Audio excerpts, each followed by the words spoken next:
We now have the lecture on logarithmic functions and their derivatives. Kung medyo mahina, pwedeng pakilakas ng konti yung volume. And also, if you are taking down notes, you may pause and continue playing after you have taken down notes. Pagpasensya nyo na rin kung merong mga ibang ingay while recording this lecture.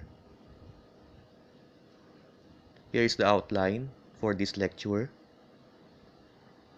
We have logarithms and their properties. Next is logarithmic functions. And we find their derivatives. And we introduce a technique called logarithmic differentiation. We define a logarithm. Let b be a real number with b greater than 0 and b not equal to 1. If b to the y equals a, then y is called the logarithm of a with base b, denoted by this symbol. If a and b are positive real numbers with b not equal to 1, the logarithm of a with base b is the exponent y, such that when b is raised to y, the result will be a. Some examples: log 2 of 8 equals 3, since 2 raised to 3 equals 8. Log base 6 of 36 equals 2, since 6 raised to 2 or 6 squared equals 36. Log 3 of square root of 3 equals 1/2, since 3 raised to 1/2 equals square root of 3. Log 5 of 1 over 25 is negative 2, since 5 raised to negative 2 equals 1 over 5 squared, which is equal to 1 over 25. Some fact: the limit as x approaches infinity of 1 plus 1 over x raised to x exists. And we use this fact to define the Euler's number e to be that value of the limit. The number e is an irrational number whose first few digits are the following. Meron pa mga kasunod na digits yan after nito. So we now define the common logarithm and the natural logarithm. If a is a positive real number, the common logarithm of a is given by log a equals log base 10 of a. Meanwhile, the natural logarithm of a is given by ln of a equals log base e of a. Some examples: log 1000 is equal to log base 10 of 1000 equals 3. Since 10 raised to 3 equals 1000. Log 0.01 equals log base 10 of 0.01 equals negative 2. Since 10 raised to negative 2 equals 1 over 10 squared equals 1 over 100 equals 0.01. Now, ln of e, it is equal to log base e of e equals 1, since e to the 1 equals e. Now, ln of e to the 5 equals log base e of e to the 5 equals 5. Yung exponent na i-raise natin kay e para maging e to the 5, it's equal to 5. Okay? We now state some properties of logarithms. Let b, x, and y be positive real numbers with b not equal to 1. We have the following. Logarithm of a product log b of xy equals log b of x plus log b of y.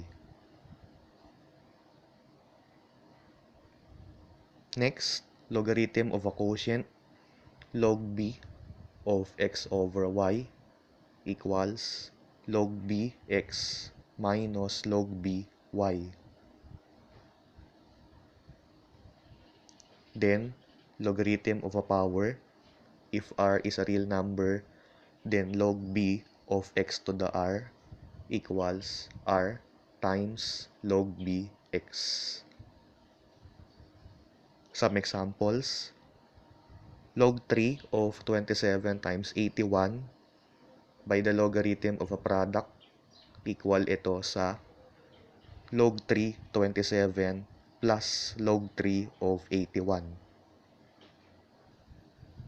Now, log 3 of 27 equals 3 and log 3 of 81 equals 4. So, this is equal to 3 plus 4 equals 7. Next, log 6 of 12 plus log 6 of 3 using the logarithm of a product. This is equal to log 6 of 12 times 3. This is equal to log 6 of 36 equals 2. Next, if x is a real number with x greater than 0, then log 4 of x over 16 by logarithm of a quotient is equal to log 4x minus log 4 16. But log 4 16 equals 2. So we have this. Next, log of 100 raised to 12 by logarithm of a power. This is equal to 12 times log 100. Since log 100 is log base 10 of 100 equals 2, this is 12 times 2 equals 24. Okay? Another example, express log 2 of 8x to the 4th over y in terms of constants and the logarithms of x and y, assuming that x and y are greater than 0. This expression, using the logarithm of a quotient, equal ito sa log 2 ng 8x to the 4th minus log 2 of y. Okay? And this part is equal to log 2 of 8 plus log 2 of x to the 4th by logarithm of a product. Lagay natin din yung minus log 2 of y. Log 2 of 8 is 3. Log 2 of x to the 4th is 4 log 2 of x by logarithm of a power. And we subtract log 2 of y. So this is now our expression. Okay? Another example, express ln of cube root of x minus 5 over x plus 3 in terms of constants and the logarithms of x minus 5 and x plus 3, assuming that x minus 5 is greater than 0 and x plus 3 is greater than 0. Cube root of this equals this raised to 1/3. By logarithm of a power, multiply natin dito yung 1/3. So this is 1/3 ln of this expression. And by logarithm of a quotient, this one equals ln x minus 5 minus ln x plus 3. And we get 1/3 ln x minus 5 minus 1/3 of ln x plus 3. Okay. Another property of logarithm is the change of base formula. Let a, b, and c be positive real numbers with b and c not equal to 1. Then log c of a equals log b of a over log b of c. Some examples: log 9 of 27 by the change of base formula is equal to log 3 of 27 over log 3 of 9.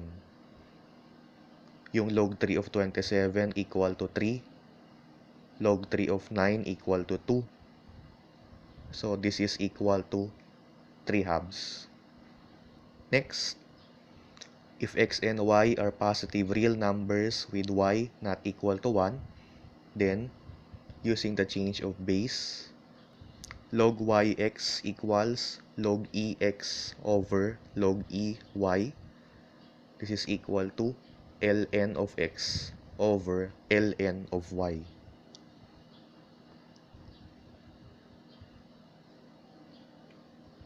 We now proceed to logarithmic functions. Let b be a positive real number with b not equal to 1.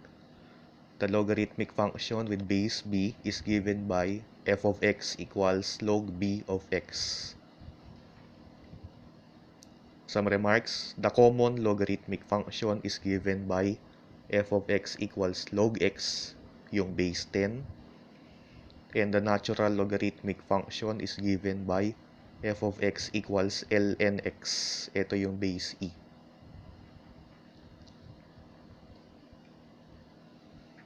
Now, for the logarithmic function, the graph looks like this when b is greater than 1. And the graph looks like this when b is in between 0 and 1. Let's state some properties of this function. The domain of f is the open interval 0 to infinity. And the range of f is the set of real numbers. The x-intercept from the graph, it's equal to 1. It's because if f of x equals log bx equals 0, then x equals b to the 0 equal to 1. The graph of f has no y-intercept.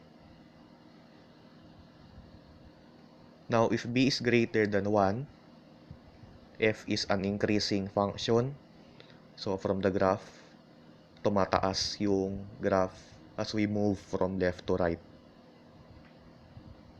Meanwhile, if b is in between 0 and 1, then f is a decreasing function. Yung graph bumababa as we move from left to right. Some limits. If b is greater than 1, then limit as x approaches 0 from the right of log bx is negative infinity. Makikita yon from the graph. And limit as x approaches positive infinity of log bx equals positive infinity. So, ito papuntang positive infinity. If b is in between 0 and 1, limit as x approaches 0 from the right of log bx is positive infinity. Nakikita yon from the graph. And limit as x approaches positive infinity of log bx equals negative infinity. So, ito papuntang negative infinity. Also, the logarithmic function is continuous at every x in the open interval 0 to infinity. So pag kumuha tayo ng limit as x approaches any number in this interval of the logarithmic function, we just get the function value. Okay.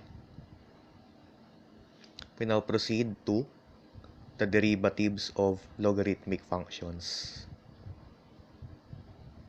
The derivative of ln of x equals 1 over x.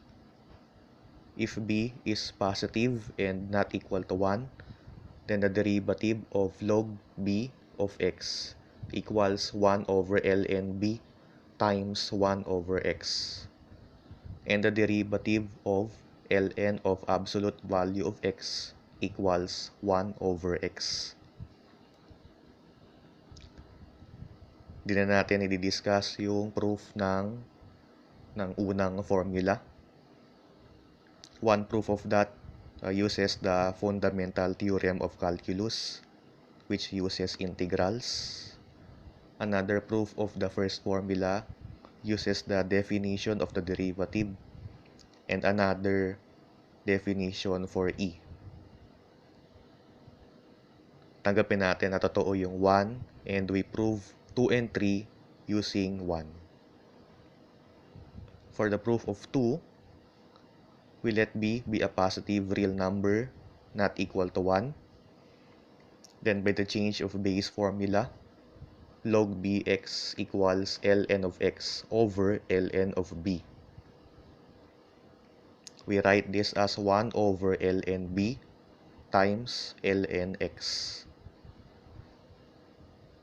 So the derivative of log bx equals derivative of 1 over ln b times ln x. Yung 1 over ln b dito ay constant.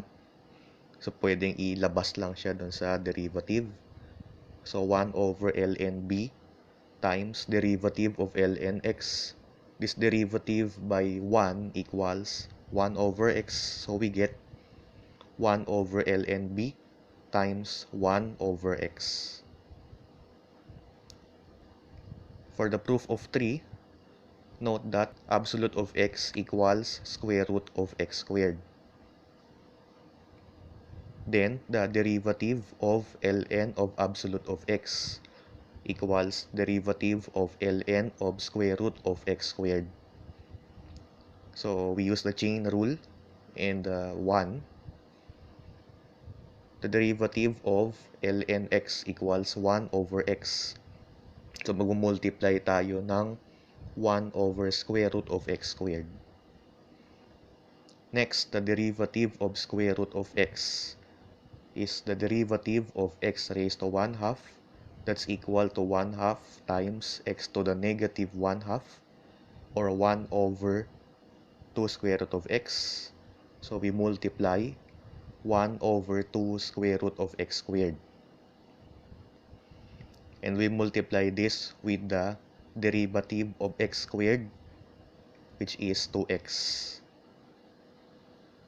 We use the chain rule here.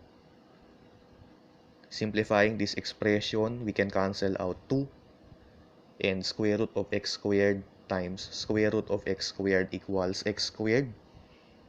So we get x over x squared, or 1 over x. So nakuha na natin yung 3. Some remark, by the chain rule, if u is a differentiable function of x, then the following hold. Derivative of ln u with respect to x using the chain rule and the first formula, we get 1 over u times du over dx. If b is a positive real number with b not equal to 1, then the derivative of log b of u with respect to x using the second formula and the chain rule, it's equal to 1 over ln of b times 1 over u times du over dx. Now the derivative of ln of absolute value of u with respect to x using the third formula and the chain rule, we have 1 over u times du over dx. Let's have some examples. If y equals log x, which is the same as log base 10 of x, then dy over dx is following yung second formula with b equals 10. We have 1 over ln 10 times 1 over x or 1 over x ln 10. Next, if y equals ln 3x squared plus 2, to find dy over dx, we use the chain rule and the first formula. Derivative of ln of x equals 1 over x. So, mag-multiply tayo ng 1 over 3x squared plus 2. We multiply this with the derivative of 3x squared plus 2, which is 6x. So, the derivative is 6x over 3x squared plus 2. Next, if y equals ln of absolute value of cosine 5x, we use the chain rule and the third formula to get dy over dx. ln of absolute of x, yung derivative nun ay 1 over x. So, meron tayo ditong 1 over cosine 5x. The derivative of cosine x is negative of sine x. So, we multiply negative sine of 5x. Derivative ng 5x ay 5. So, we multiply by 5. This is also equal to negative 5 tangent of 5x. Okay. Let's have another example. Find dy over dx if y equals secant of x times log 2 of x minus x squared. To find dy over dx, we use the product rule. So we have secant of x times derivative of log 2 of x minus x squared plus log 2 of x minus x squared times dx of secant x. We copy secant x and we find this derivative. Derivative ng log 2 of x equals 1 over ln 2 times 1 over x.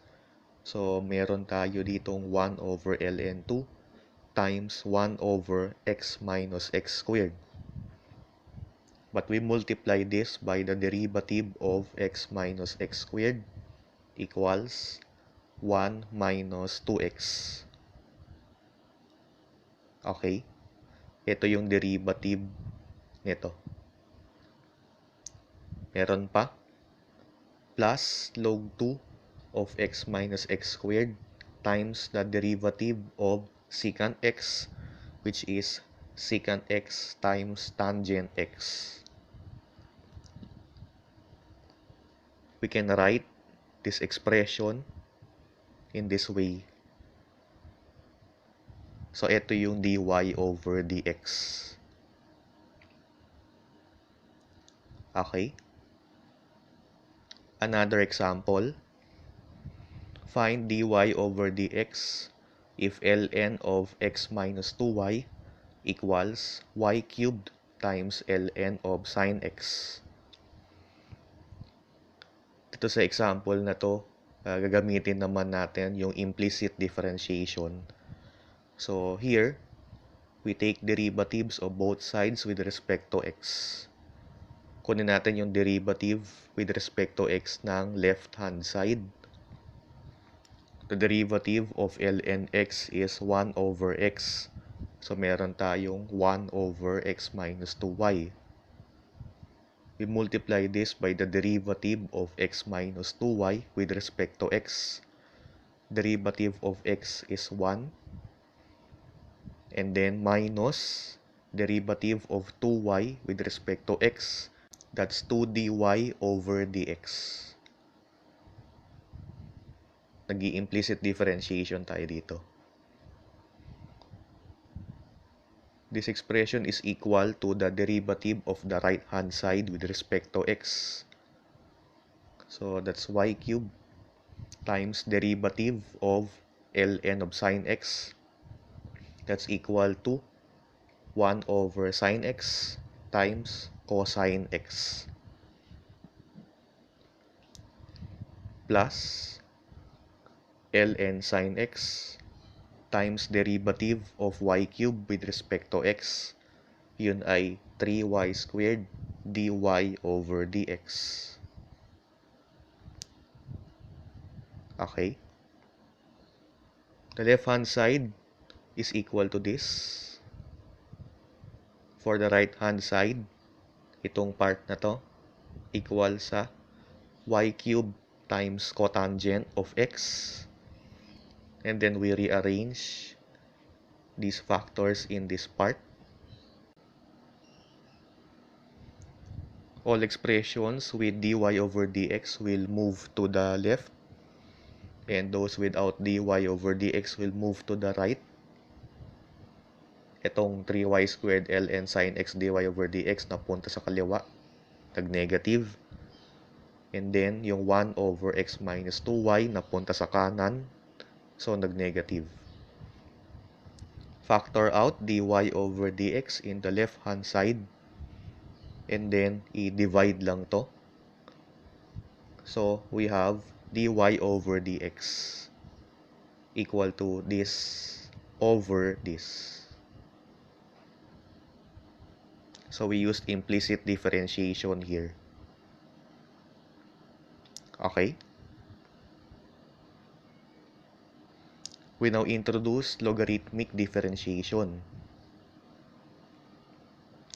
To find the derivative of a function of the form y equals f of x raised to g of x, where f and g are differentiable functions such that f of x is greater than 0 for any possible value of x, we use logarithmic differentiation. Yung ginagawa rito, we take the natural logarithm of the absolute value of each side of the equation and perform implicit differentiation. Para mas makita natin ito, we use it in an example. Find dy over dx if y equals x to the x, where x is greater than 0. Okay? First, take the natural logarithm of the absolute value of each side. Since meron tayong y equals x to the x, meron tayong ln of absolute of y equals ln of absolute of x to the x.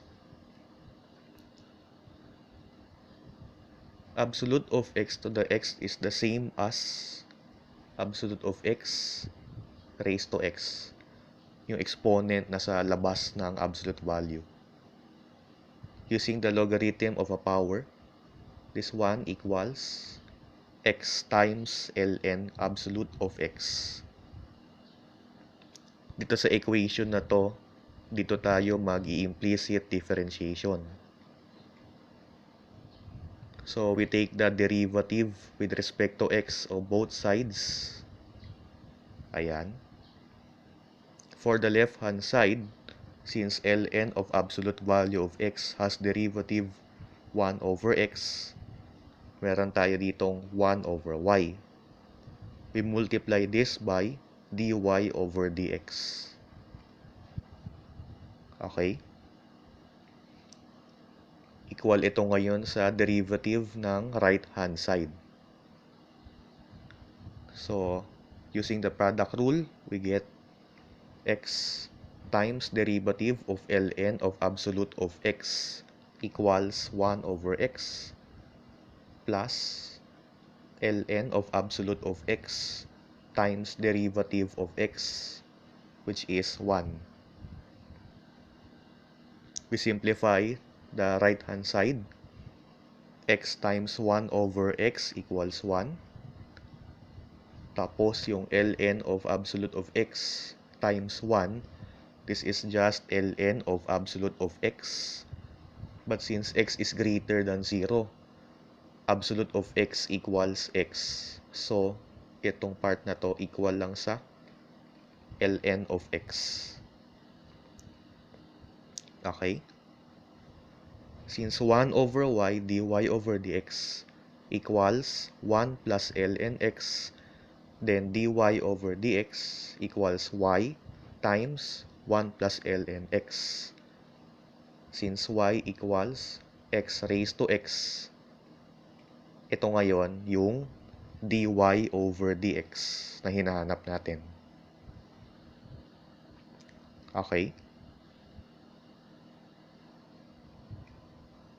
Another example, y equals cosecant x raised to 7x cubed minus 5x, where cosecant x is greater than 0. So, dito yung 7x cubed minus 5x, siya yung exponent. So, we use logarithmic differentiation here. First, we take the natural logarithm of the absolute value of each side. So, sa equation na to, we have ln of absolute of y equals ln of absolute of cosecant x raised to this exponent. Pwede nating ilabas yung exponent nun sa absolute value. So, ito yon. And then, by logarithm of a power, this right-hand side is equal to 7x cubed minus 5x times ln of absolute value of cosecant of x. Dito sa equation na to, tayo mag-implicit differentiation. Okay? Take the derivative of both sides with respect to x. Let's start with the left-hand side. For the left-hand side, the ln of absolute of x has derivative 1 over x. So, meron tayo dito dapat na 1 over y. But we multiply this with dy over dx. So, we get 1 over y dy over dx. Equal to ngayon sa derivative ng right-hand side. Using product rule, we have 7x cubed minus 5x times the derivative of ln of absolute value of cosecant of x. Since the derivative of ln of absolute value of x with respect to x is 1 over x, meron tayong mamumultiply dito na 1 over cosecant of x. Multiply this with the derivative of cosecant, that is negative cosecant times cotangent. Okay? Plus ln of absolute of cosecant of x times the derivative of 7x cubed minus 5x. So, yun ay 21x squared minus 5. Medyo ayusin natin yung nasa right-hand side. So, this part equals negative 7x cubed minus 5x times cotangent of x. And then this part equals 21x squared minus 5 times ln of cosecant of x. Notice that wala na tayong absolute value rito kasi absolute value of cosecant of x equals cosecant of x. Since cosecant of x is greater than 0 na sinabi natin dito kanina. With this equation, dy over dx equals y times the right-hand side. So, dy over dx equals this times this. Ito yung y. Okay? Now, consider y equals x squared minus 1 raised to 8 times square root of 5x cubed all over 6x squared plus 9x. Using the quotient rule, dy over dx is given by this expression. And then computing for these derivatives, this expression is equal to this one. Okay? Alternatively, we can find dy over dx using logarithmic differentiation. We can also use logarithmic differentiation when finding the derivative of a function that is expressed as a product or quotient of multiple factors. So yung nauna nating example kanina, we now use logarithmic differentiation. Okay?